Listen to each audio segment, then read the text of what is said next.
Now back in Lagos, it's time for Trending Now, and Olamide is ready to tell us everything that is trending from all around the world. Good morning, beautiful. How are you doing? Good morning. I'm very well, thank you. Shall we see what everyone's talking about today? Please take it away. Absolutely. Take it away. Good morning, Nigeria. I like to say that TVC has a finger on the pulse and an eye on the streets. And here on the Trending Now segment, we do our best on a daily basis to bring you trending stories that are shaping the world that you and I live in. We begin today in Lekki, where yesterday Lekki was brought to its knees as heavy rainfall submerged streets, stranded vehicles, and left residents wading through flood waters. Now, cars were filled to the brim, businesses were sold, and movements across the city came to a standstill. But what is most alarming is that Lagos is still in the thick of the rainy season. And just last month, the Lagos state government urged residents in flood-prone areas to relocate to higher ground, warning of heavier than usual rainfall this year. The alert was delivered by the Commissioner for the Environment and Water Resources, Tokunbo Wahab, and it followed NIMET's prediction that Lagos will experience significantly more rainfall in 2025 than in 2024. But with Lekki already paralyzed still in this rainy season, a lot of people are asking, will warnings be enough, or is the city prepared for the kind of flooding that experts are warning us about? Let's see what you had to say on social media. It wasn't funny yesterday. Let's take a look at social media. Nero says, when it's time to demolish structures blocking the supposed drainage systems, you people will come here and will. Mark L says, people living in that area need to buy a boat for rainy season and a car for dry season. I'm glad you could find some humor in this. And Ifeanyi Chukwani says, to think that Coastal Highway has increased this problem because they never did environmental impact assessment or followed proper guidelines before embarking on that project. Lekki people can only enjoy their neighborhood during dry seasons. And somebody says, you are very wrong. No canal drainage ever and can never channel to the ocean. Coastal Road has no negative effects on this subject matter. Second base, please. Team, this is very sad. I know yesterday we discussed this. I sent a video to our news network chat where I showed how my car was flooded with water. Rainy season is far from over. I believe it's ending in October. And to see that the quality of people's lives and their properties, houses, cars, and even their lives are at stake with this flooding, it's very serious. Yes, it is. And sorry to you for what you experienced yesterday. And talking about the advice by the Commissioner for the Environment, asking Lagosians to go to higher grounds, which is very sound advice. I'm just wondering, where is higher grounds in Lagos? The whole of Lekki down to the mainland, that will be something to see. So that means that we just have to grapple with the problem in one way or the other. It also emphasizes or amplifies the need for us to have very good environmental practice. Stop throwing things around, keep the drainages clean, and so on. It might not solve the problem, but it will reduce it significantly. Of course, and all those people that are even building houses on drainage systems, I think they need to check those people as well. Because Olamide, when you get to Lekki, Lekki is flooded with so many houses, so you don't even see where the water will pass. And I said something this morning, it's not just about the government, as citizens as well, what are we doing? We constantly are blocking this drainage system, and these are the repercussions. This is what will happen. You know, Mr. Tokunbo Wahab had said something, but I think that more needs to be done as well. If you tell people to go somewhere, where are they supposed to go to? A lot of cars were damaged yesterday. I mean, I saw your car yesterday. Sorry to you, actually. You know, water had gotten into your car. I've seen people that their cars are damaged. This morning, they cannot even go out again. So I'm just pleading with people that it starts with us as well. It's not all about the government. It starts with us. We need to make sure that our drainage is clean and clear as well. And Mr. Tokunbo, there is more that needs to be done rather than just telling people go to high places. There is more that needs to be done. I know you are doing a great job, but more needs to be done. Yeah, if it's a water car, it's better than waterbed because some people have their houses, flooded, and then the beds, their living room, everywhere, flooded all over.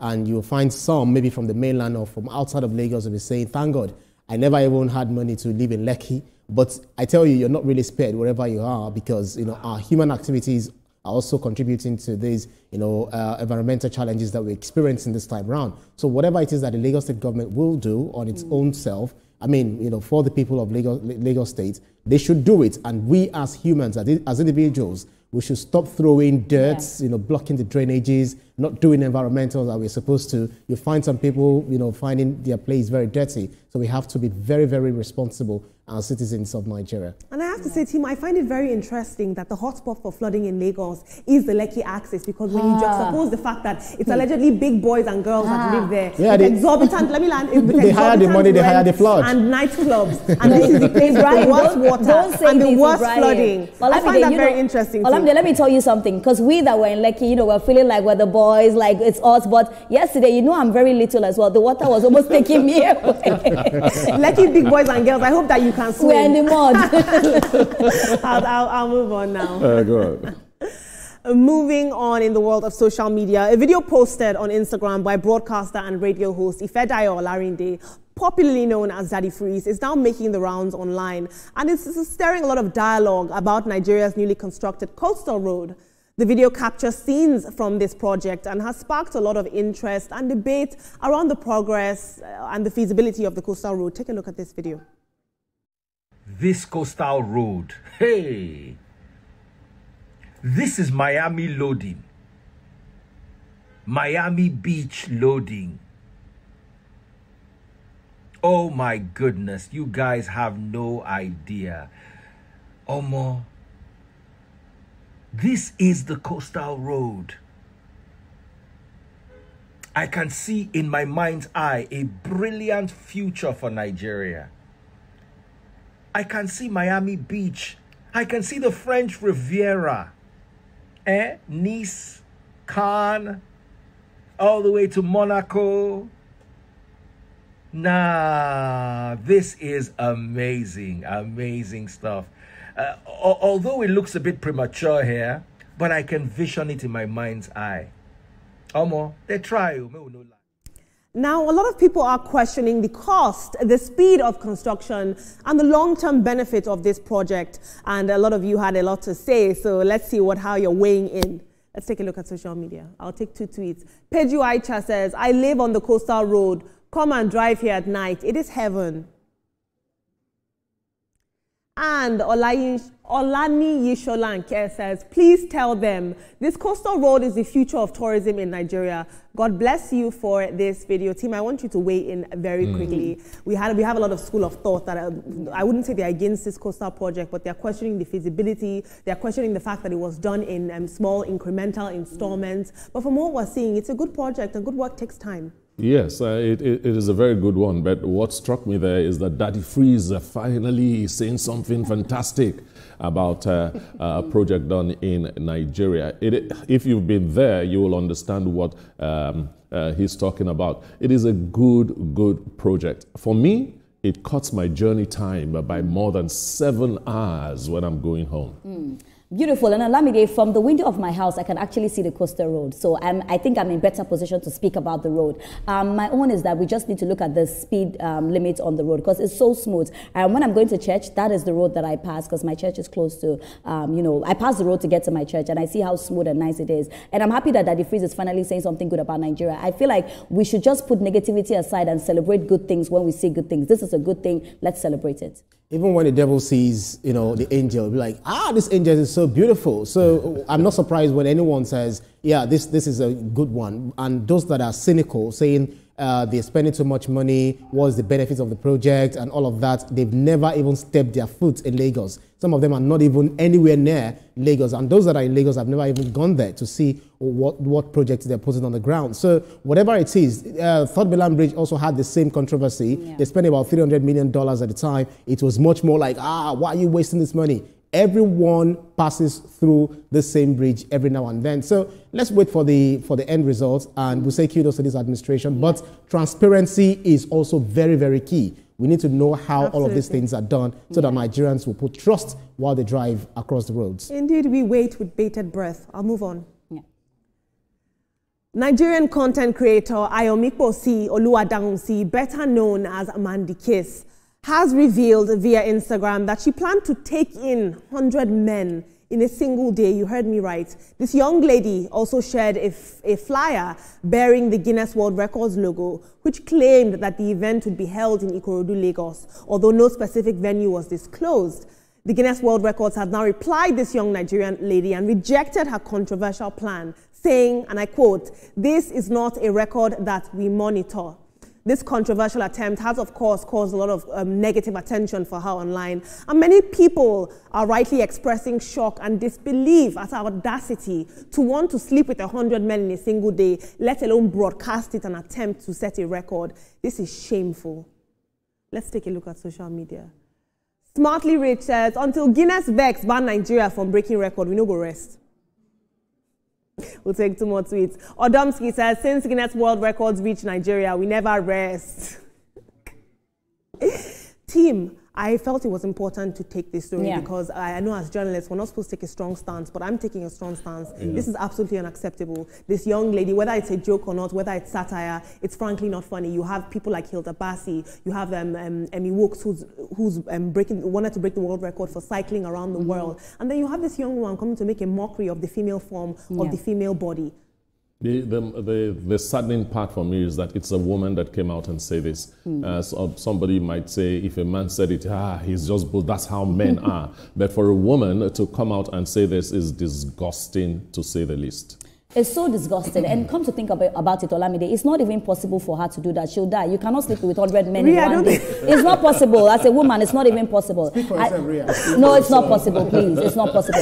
I think that she said this for content, but even saying this for content is a big shame. Now, she has a lot of following on TikTok, you know, and this particular girl at some point said she had given her life to God, you know, she was praying, because I always see her content on TikTok. It's just sad that now she went to God and she has come back to the devil again. But if you did this for content, it's a big shame.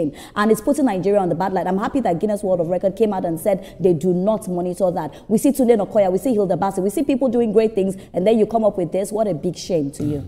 You know, towards the end time, they say you start seeing people, there will be no shame on the surface of the earth any longer. And it's so sad that this is coming from, you know, a young person who is supposed to be we should be celebrating. What have you innovated? These are the things that you're doing. These are the, you know, contributions you're making to the country positively. But I'm just trying to control my temper because I feel this is so shameless. Because when you go to TikTok sometimes, or you go to Twitter and some other, you know, social media platforms, you start seeing these young ladies where we are saying 35% affirmative actions for women to better represent the country, Nigeria, and we have someone who is, you know, I'm not saying now that, you know, the action that is despicable, inimical, you know, evil, and even nymphomania kind of succubus thing to go on social media to be saying. Let me tell you something, Ibrahim. This particular girl has a lot of following on TikTok. I see her content on TikTok a lot. It's just sad that she's using that platform, you know, to do this kind of thing. And I just hope that young people, you follow the right role models. Follow the right role models. These are not role models. Why do we major on something Indeed, when you have a platform, it really shows your character. Not everyone deserves a platform. Exactly. Let's not move everyone.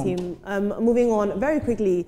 A video circulating online is trending, and it's sparking a lot of conversation about culture and Nigerian ancestral values. The clip, trending across social media platforms, showed a group identified as white Brazilians dressed in traditional Yoruba attire, moving gracefully to the rhythms of Yoruba cultural instruments. The scene is vibrant, irreverent, and it's symbolic. But what is truly causing conversation is not just the appreciation shown for Yoruba culture by foreigners, but it's the growing concern that many indigenes of Nigeria are rejecting the very heritage that others abroad are proudly embracing. This moment has raised serious questions about cultural preservation, identity, and how we should love our tribes more. This is very interesting. I'll take 2 tweets on this very quickly. Let's see what you had to say. I always say nothing I love more than seeing an Oyinbo dance to a drum. This person says, "This is weird. There are black people with dark skin in Brazil. Why are they not here?"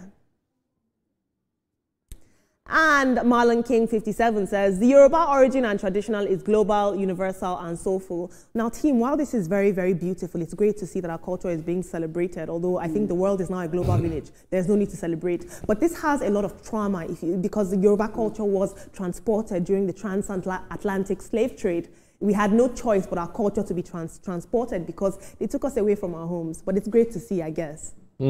I like the fact that whites were dressed like Yoruba people and dancing to One Yoruba. woman even had a shuku. Yes, dancing to Yoruba music. For those that are saying that there's something wrong with this, why do you go to the club and dance to hip hop? What's wrong with that?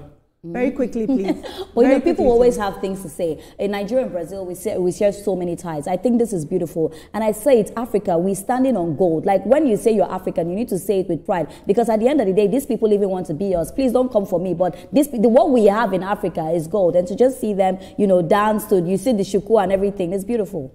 Imagine that, you know, following the 1800s and the 1900s, when the transatlantic slave trade happened, you know, people still, you know, maintain their ties, you know, with the background. But how much more of those of us that are born here and then we are throwing away our own culture, so much so that we are adopting the foreign culture and saying that ours is vernacular, we don't want to have anything to do with it. Shame on those people that are throwing it away.